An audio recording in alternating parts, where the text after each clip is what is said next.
As someone who has visited senior centers throughout the state of Vermont and has spoken to seniors throughout our country, I can tell you that there is a significant level of fear and anxiety among the older people in this country with regard to what's happening right here in D.C.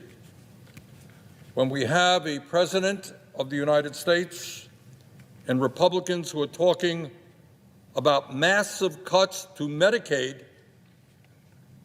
let's understand, and seniors do understand, that we are not just talking about throwing millions of kids off the health care that they have at a time when we are the only major country on earth not to provide health care to all people, not just kids off of health care.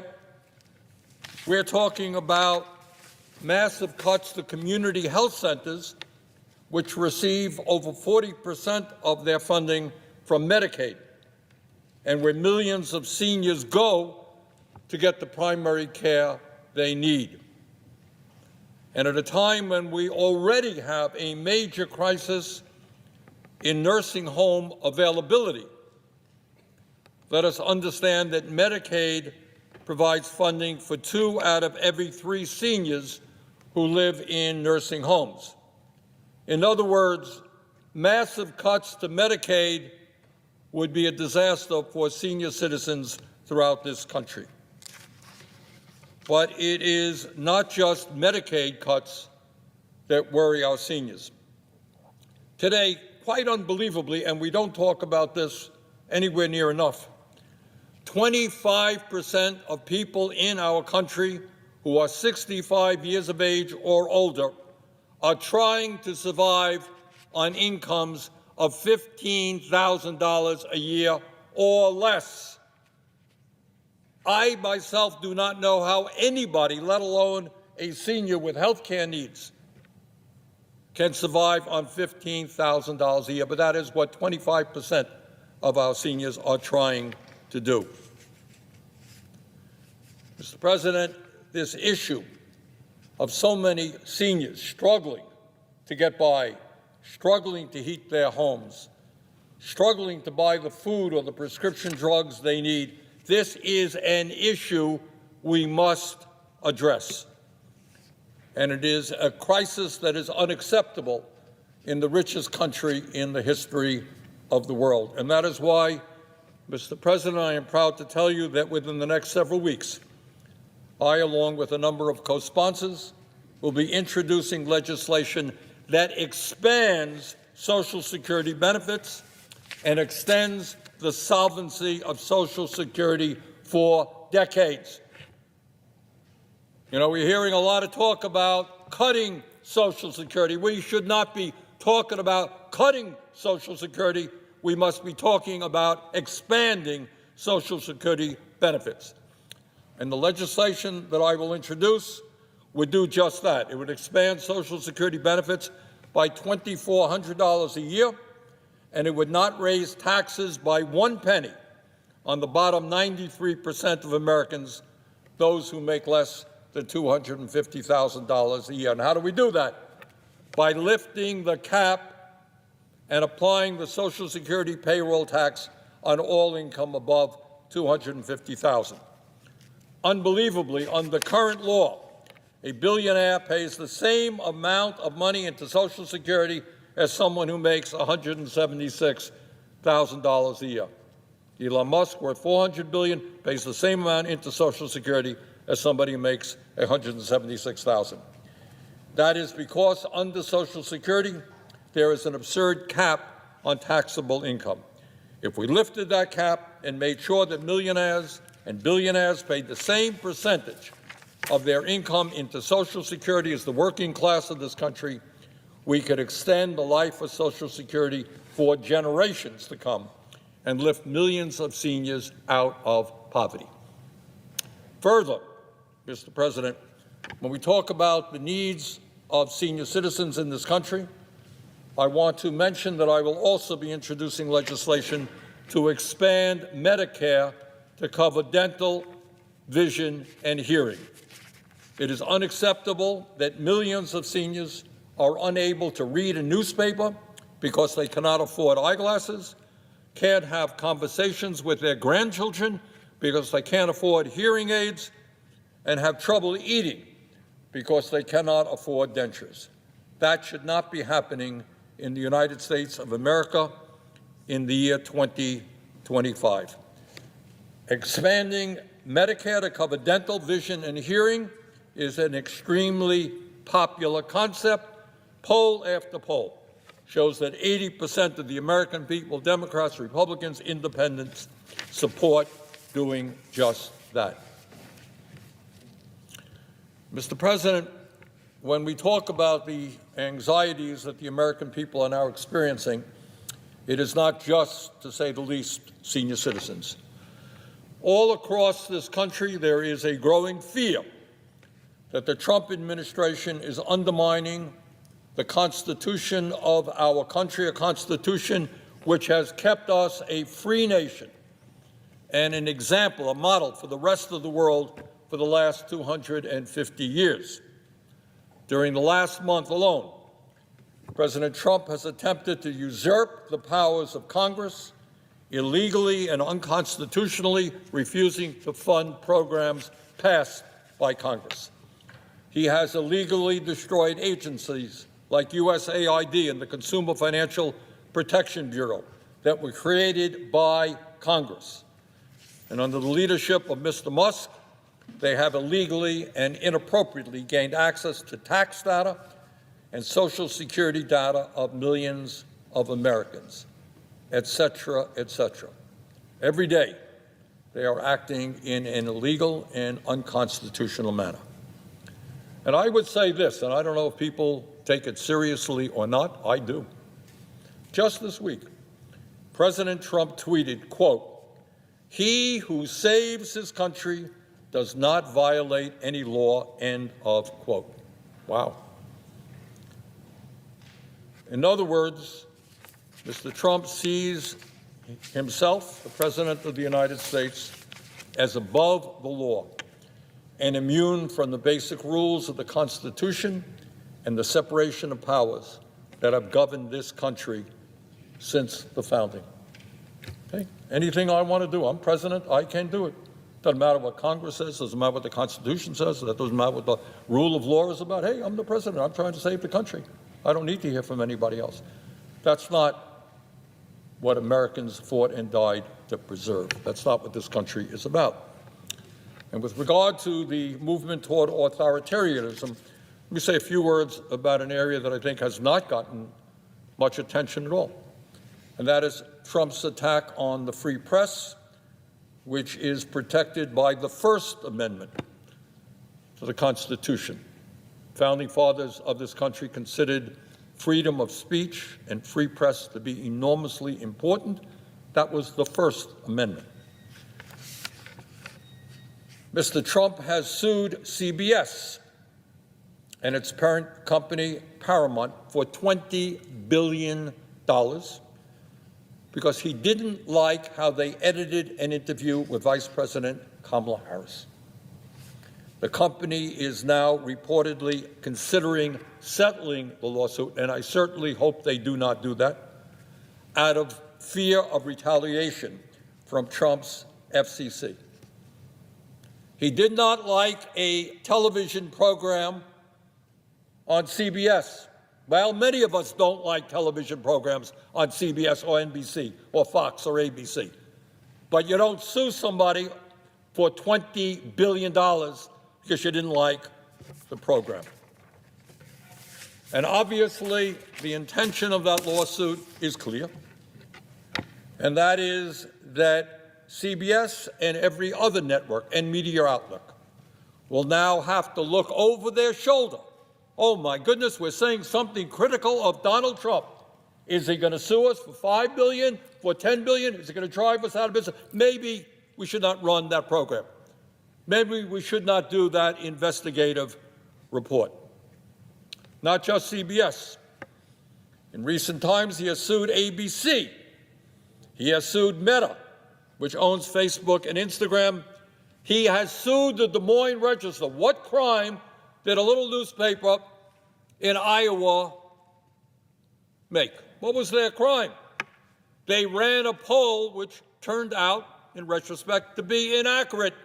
So pollsters all over America, be careful. There was a poll coming out just today, I saw it, that Trump's unfavorables are going up. Hey, you may be sued. Pull that poll. I mean, how absurd is that? And what kind of threat is it to freedom of speech and expression in this country? And, Mr. President, when we talk about the Trump administration's movement toward authoritarianism, we should take note of another remarkable and troubling set of events that happened just this week, and my colleague from Colorado spoke at length on that. We saw the President of the United States openly aligning himself with the dictator of Russia, Vladimir Putin, to undermine the independence of Ukraine and abandon our closest democratic allies in Europe. Trump made it clear that he sees one of the world's most brutal dictators as his pal, and our longtime democratic allies as his enemies. It appears that Mr. Trump wants a world that is safe for authoritarians and oligarchs, but dangerous and unstable for democracies. And when we talk about authoritarianism, we have got to mention the growing phenomenon in this country of the big lie. The big lie. Say something that is blatantly untrue, repeat it over and over again, and then blast that lie out on social media until people actually believe it. And let me mention one of the very big lies that Trump said recently regarding the war in Ukraine. Earlier this week, the President said that Ukraine started the war. Trump said that Ukraine started the war. Really? That is, as I hope every member of the Senate knows, an absolute lie. Russia invaded Ukraine twice, first in 2014 and then again on February 24th, 2022. And on that date, February 24th, 2022, Putin's tanks and troops rolled into Ukraine. And on that day, Russian aircraft began bombing targets all over Ukraine. Russia started the war, period, end of discussion. Trump is lying. Since Putin's invasion, over 1 million people have been killed or injured every single day. Russia continues to rain down hundreds of missiles and drones in Ukrainian cities. Putin's forces have massacred civilians and kidnapped thousands of Ukrainian children, bringing them back to Russian re-education camps.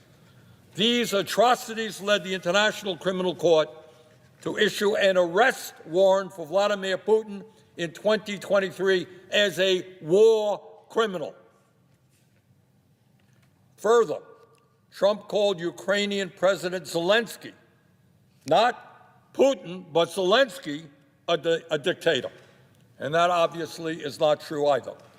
Zelensky won 75% of the vote in free elections, and in the midst of a brutal war, Ukraine's parliament continues to function and open and unfettered political debate takes place. Trump recently claimed that our European allies have done little to support Ukraine in its fight against Putin's invasion. He said the U.S. has contributed 3 times more than Europe. But that is another lie. In fact, Europe has provided more aid to Ukraine than the United States.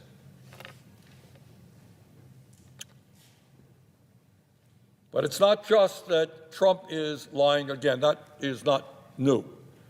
It's what this all reveals about where we want to take our country and where we want the world to be moving, what direction.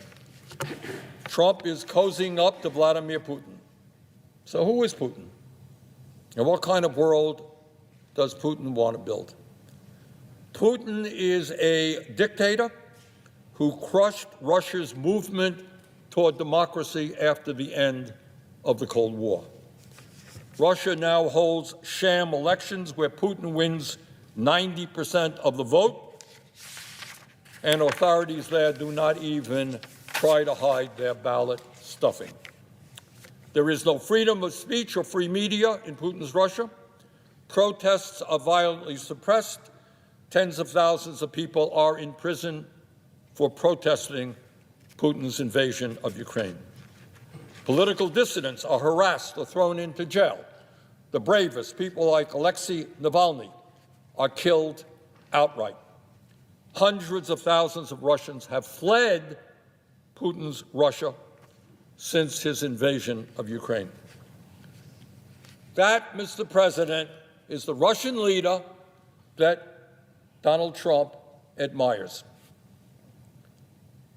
But, Mr. President, my Republican colleagues know all of this. And what is particularly disturbing to me, and I believe the American people, is my colleagues, my Republican colleagues, understand and know that Trump is lying. They know that Russia started the war, not Ukraine. They know that Putin is a dictator, not Zelensky. But their silence has been overwhelming on this issue.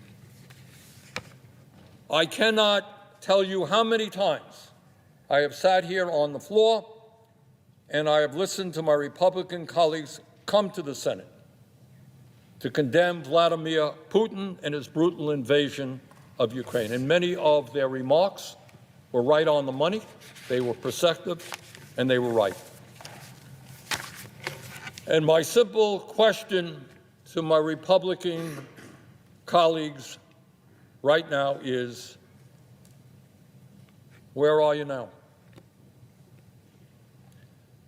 Last I heard, Mr. President, this is still a democracy. Last I heard, we are still allowed to disagree with the President of the United States, even if he is a member of your own party. Last I heard, we are allowed to call out the President when he lies, blatantly lies, even if he is a member of our own party. And what really bothers me is I know that many of my Republican colleagues understand all of this. And I just want to give you an example of what is going on right now. Let me just quote a few of my Republican colleagues in statements they have made since Putin's invasion of Ukraine. These are Republican members of the United States Senate. And I'm not going to mention names right now. Don't want to embarrass anybody, put anybody on the spot. But these are quotes. One leading Republican said, quote, "We must remember that the instigator of this war was Russia. It was President Putin who launched an unprovoked attack on Ukraine," end of quote. And that Republican colleague was obviously right. Another Republican said, I quote, "I think Vladimir Putin started the war. I also believe, through bitter experience, that Vladimir Putin is a gangster." That's a Republican colleague. A third Republican colleague said, quote, "There is no equivalency between Vladimir Putin and President Zelensky. President Putin is evil and he has to be stopped," end quote. Fourth Republican, and this is just a few of the quotes. I could probably come up with dozens of quotes. Fourth Republican said, when the war began, quote, "Today's invasion of Ukraine by Russia is a premeditated and flagrant act of war. Putin has violated the border of a sovereign country." And that senator later said, "Anyone who is surprised by Putin's deadly attack on a sovereign nation has not been paying attention." These are the actions of a madman, end of quote. And just recently, that very same senator said, quote, Putin is not going to stop with Ukraine. If we abandon Ukraine and throw in the towel, as some would like us to do, that is going to drastically change how people view the United States and how people rely on the United States, and there will be major consequences, end of quote. And a fifth Republican colleague here in the Senate called Putin a quote-unquote thug and compared him to Hitler. He said, quote, Vladimir Putin is not a legitimate leader. He is a war criminal that needs to be dealt with, end of quote. That is what my Republican colleagues have said time and time again. And the question is now, do you have the courage to continue telling the truth when the President of the United States is lying? This is an extraordinarily pivotal moment in American history. And all of us must have the courage to stand up for truth, to stand up for democracy, to oppose authoritarianism. This is the moment. Thank you, Mr. President. I yield the floor. Mr. President. Chair recognizes